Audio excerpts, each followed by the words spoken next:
Assalamualaikum, hai. Hari ini kami berada di Kompleks Mahkamah Taiping untuk urusan tanda tangan MOU. Jom.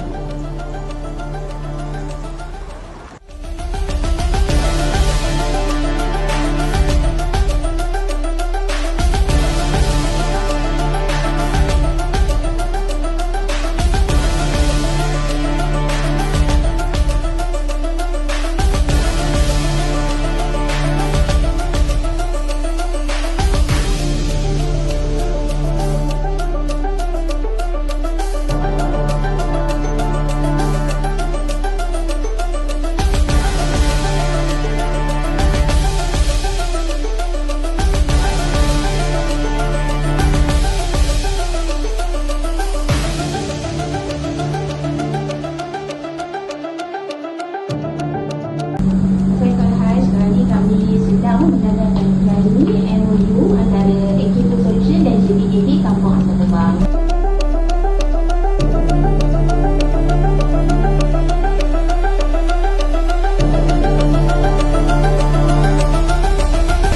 Kami berada di pejabat Peguam Alham NSK. Kami sedang mengadakan sesi menandatangani MOU antara JPKT Asal Tebang dan AK Solution. Sekarang ni saksi-saksi kita sedang tanda tangan main untuk memastikan projek kita boleh berjalan lancar.